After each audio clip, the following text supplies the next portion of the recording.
God friends. 1 பேதுரு 3ஆம் அதிகாரம் 4ஆம் வசனம்.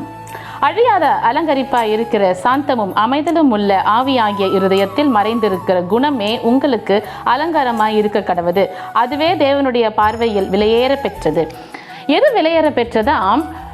ஸ்திரீயானவர்களுக்கு பேதுரு எழுதுகிற ஒரு காரியம், நிலையான ஒரு அலங்கரிப்பு, சாந்த குணமும் அமைதலும். இதுதான் அலங்கரிப்பு, அழியாத அலங்கரிப்பு, நித்தியமான அலங்கரிப்பு என்று பேதுரு நமக்கு எச்சரிக்கின்றார். ஒரு அறிவுறுத்தலாக சொல்லுகிறார் என்று கூட சொல்லலாம். முந்தைய வசனங்கள்ல பார்க்கிறோம், பொன் ஆபரணங்களாலும் விலையேற பெற்ற காரியங்களினாலும் உடையினாலும் தங்களை அலங்கரித்துக் கொள்வது அது நித்தியமான அலங்கரிப்பு அல்ல. அது என்றைக்காகிலும் ஒரு நாள் அது போதும் என்ற ஒரு சலிப்பு கொடுக்கலாம், அல்லது அதனுடைய தன்மை மாறிவிடலாம். ஆனா அழியாத ஒரு குணம் என்னவென்று சொன்னால் சாந்த குணம், அமைதலுள்ள ஒரு குணம். இதைத்தான் முற்காலத்திலே, புதிய ஏற்பாட்டின் காலத்திலே சாராள் அவர்களை குறித்து தான் வேதவசனம் சாட்சியை சொல்லுகிறது. சாராள் அப்படித்தான் வாழ்ந்தார்கள். தங்களுடைய கணவரை ஆண்டவனே என்று சொல்லி அழைத்து அவர்களுக்குரிய அந்தஸ்தை கொடுத்து வழிநடத்தினார்கள். எனக்கு தேவனுடைய பிள்ளைகளே, விசேஷமாக ஸ்திரீகள், நாம் அநேக விதமான விலையேற பெற்ற ஆடை ஆபரணங்களை ட்ரெண்டுக்கு ஏற்ற மாதிரி எல்லாவற்றையும் செய்து கொள்கிறோம். மேக்கப்ஸ் நிறைய வேர் பண்ணிக்கணும்னு யோசிக்கிறோம். நல்ல விலையேற பெற்ற அதுக்கேற்ற இயரிங்ஸ் போட்டுக்கணும், அதுக்கேற்ற ஆர்னமெண்ட்ஸ் வேர் பண்ணிக்கணும், ட்ரெண்டிங்கான ஒரு ஹேர் கட்ஸ் நம்ம வச்சுக்கணும். நாம் ஒன்றை மாத்திரம் எது செய்தாலும் முன்பதாக கவனிக்கப்பட வேண்டிய ஒரு விஷயம் என்னவென்று சொன்னால், இது தேவனுடைய ஆலயம்.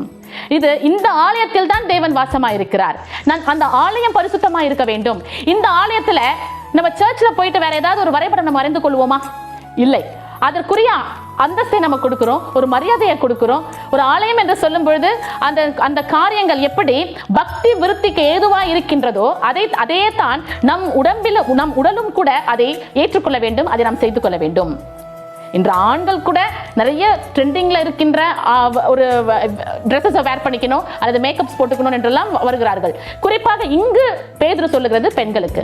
நாம் சாந்த குணம் உள்ளவளா இருக்கிறோமா, அல்லது அமைதல் உள்ளவளா இருக்கின்றோமா, அல்லது தேவையில்லாத அழிவுள்ள காரியங்களிலே நாட்டமுடையவர்களா இருக்கின்றோமா? சற்று சிந்தித்து பார்ப்போம். கர்த்தர் அழிவுள்ள காரியங்களை நம்மிடத்தில் எதிர்பார்க்கவே இல்லை. அந்த அலங்கரிப்பு நம்மிடத்தில் இருந்தாலும் அதை அவர் பொருட்படுத்தவும் இல்லை. அதை பார்த்தவர் என்னுடைய மனவாட்டியே என்று அழைக்கப்படுவதில்லை. ஆனால் நீங்க அமைதலுள்ள ரொம்ப ஒரு சாந்த குணமுள்ள ஒரு வாழ்க்கையில் நீங்க வாழும் பொழுது உங்களுடைய ஜெனரேஷன்ஸ் டு ஜெனரேஷன்ஸ்க்கு நீங்க சாட்சியா இருப்பீங்க.